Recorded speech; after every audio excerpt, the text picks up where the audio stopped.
Olhe para a morte. Olhe para a morte como o que é melhor. Melhor é o dia da morte do que o dia do nascimento. Eclesiastes 7, verso 1. Desejo partir e estar com Cristo, o que é muito melhor. Filipenses 1, 23. O grego é muito significativo. Muito, muito melhor. O dia da morte de um santo é o amanhecer da glória eterna.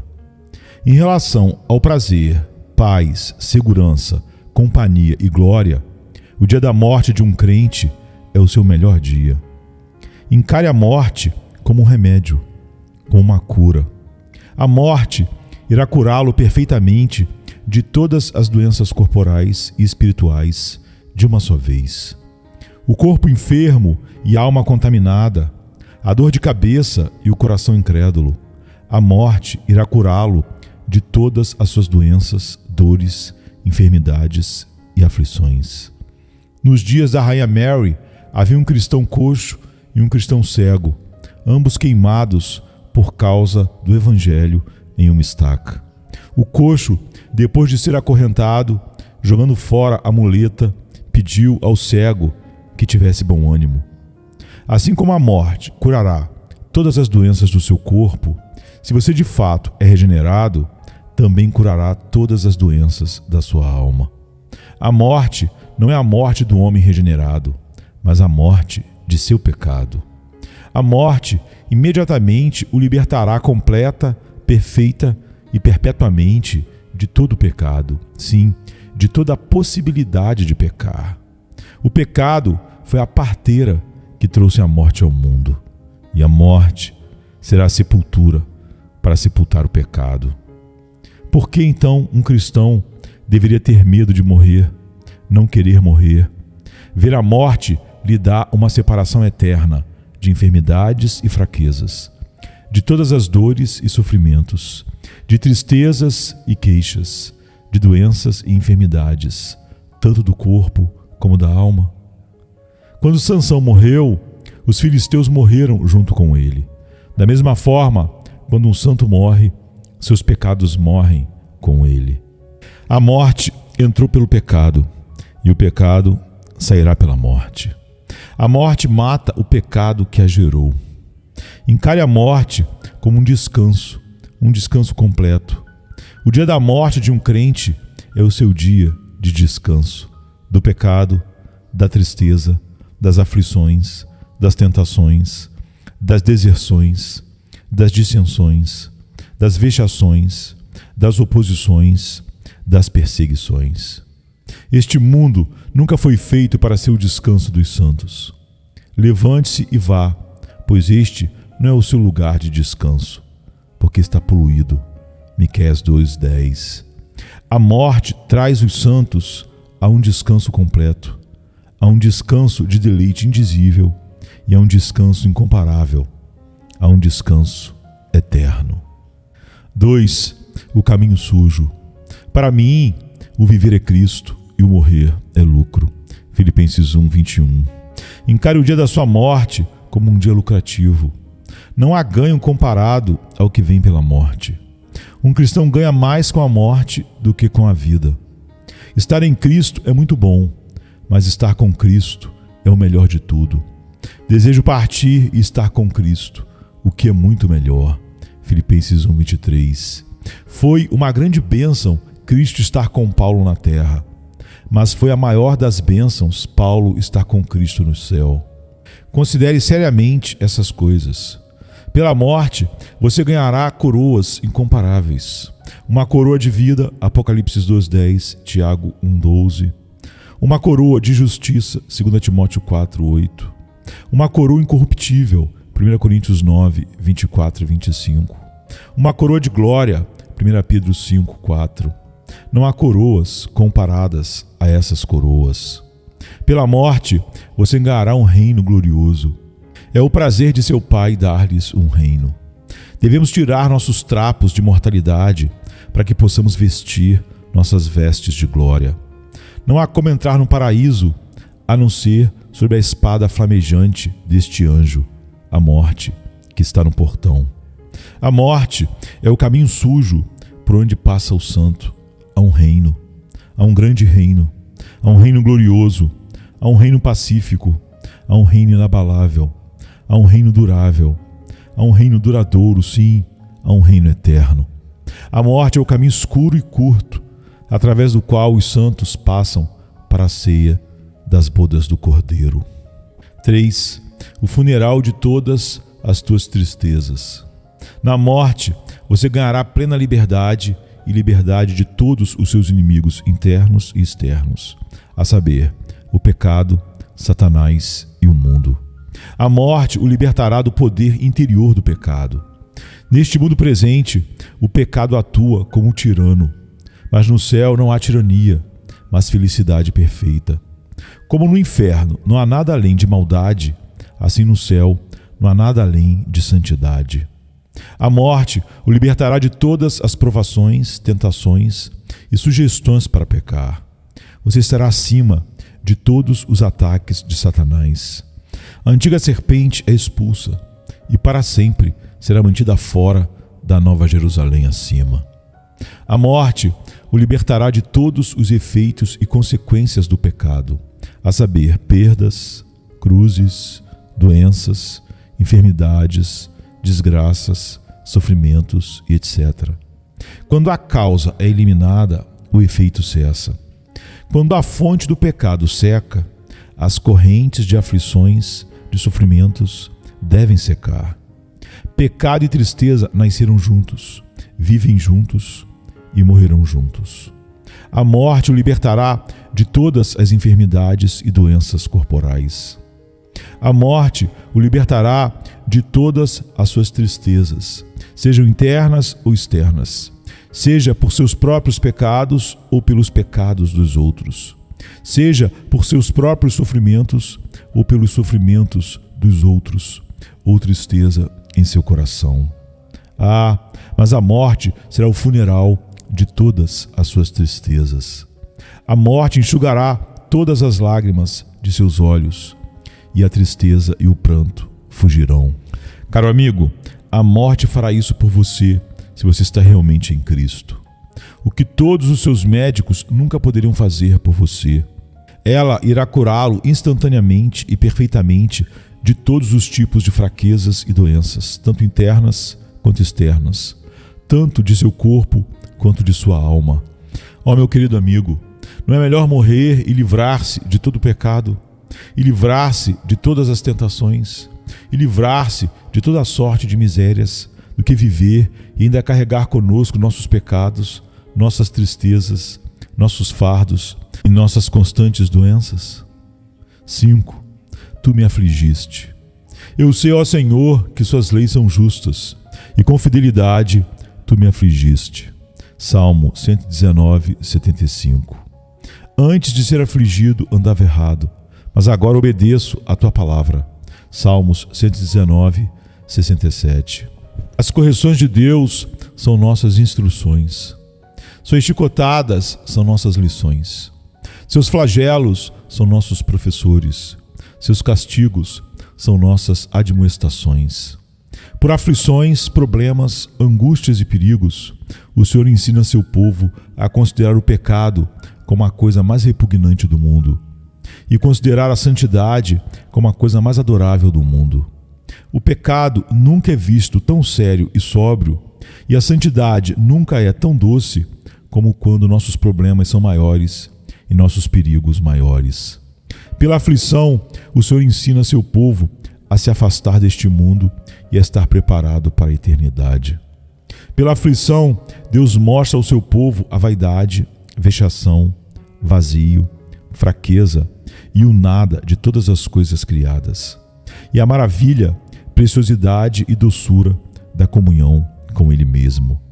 Tem sido a sorte, a porção dos filhos mais queridos de Deus, ser exercitados com aflições muito grandes e dolorosas, nos levando à descoberta do pecado, à amargura do pecado, à prevenção do pecado, à purificação do pecado e à descoberta da graça.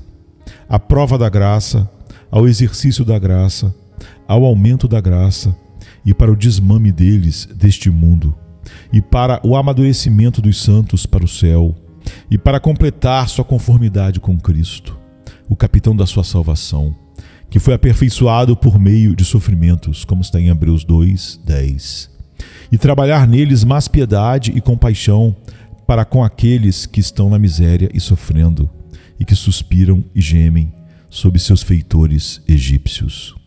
6. Eles derramaram o coração em uma oração. O maior antídoto contra todos os problemas desta vida é a oração fervorosa. Senhor, em apuros eles te buscaram. Eles derramaram uma oração quando o teu castigo estava sobre eles. Isaías 26:16. Eles derramaram uma oração. Antes, eles faziam uma oração, mas agora eles derramaram o coração em uma oração. Os santos nunca visitam mais a Deus com suas orações do que quando Ele os visita mais com sua vara.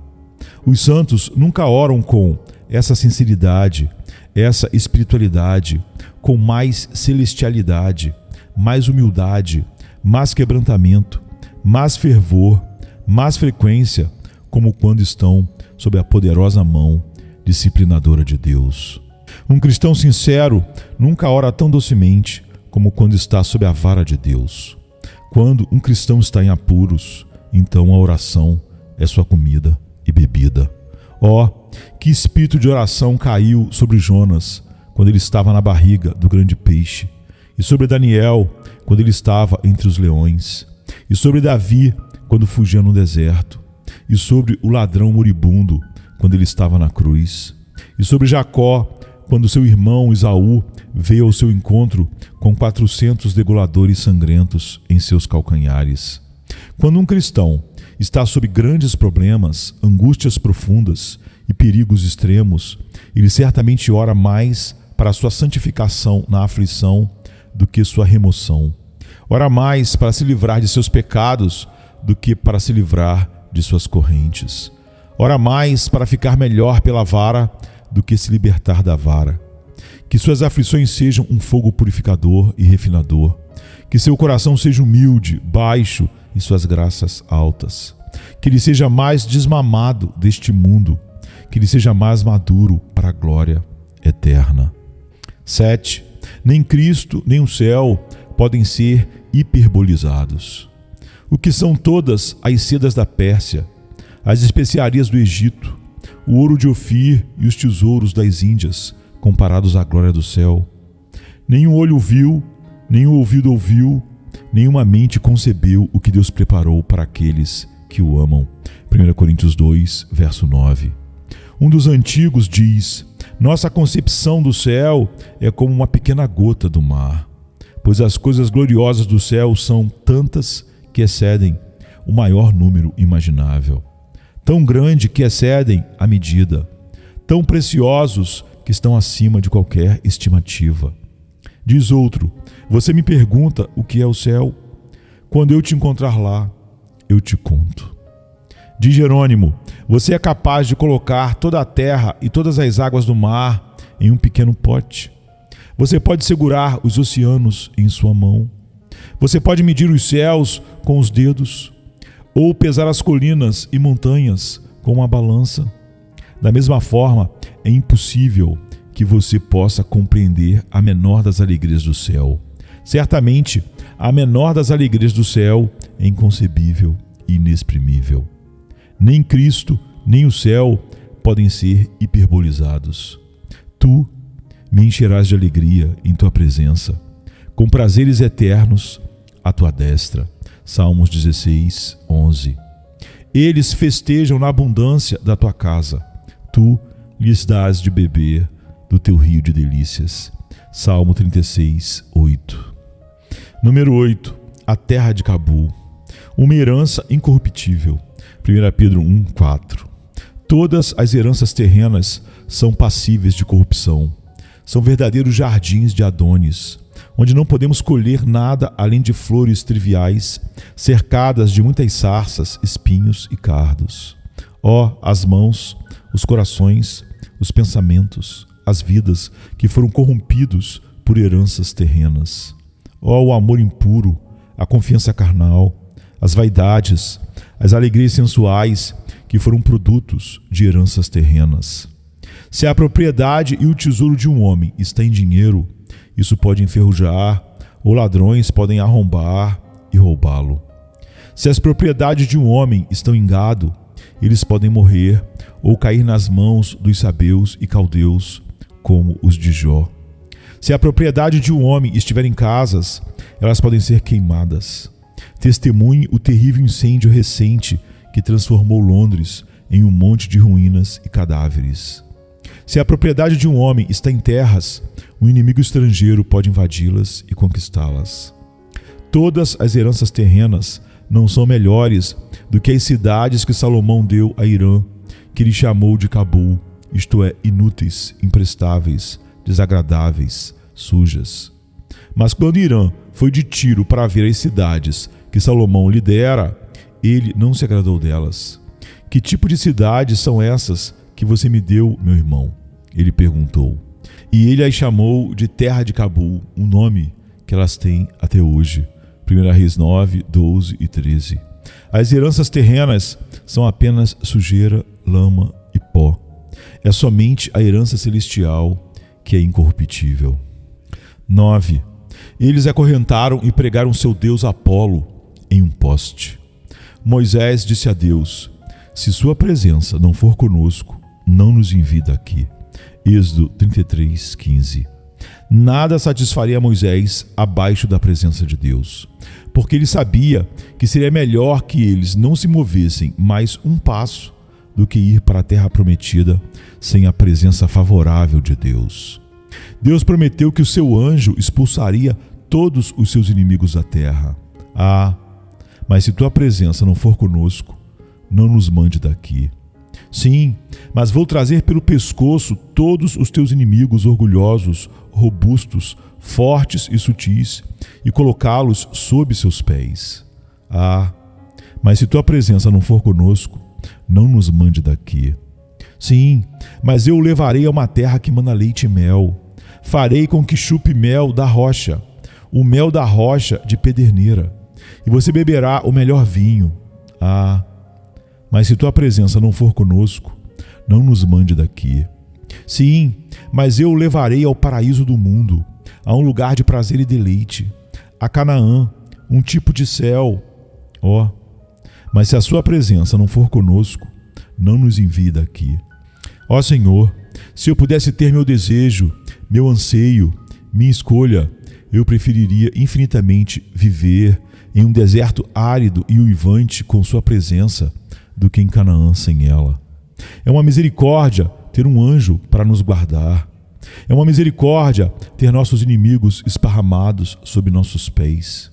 É uma misericórdia ser trazido para uma terra agradável. Mas se a sua presença não for conosco, não nos envie daqui.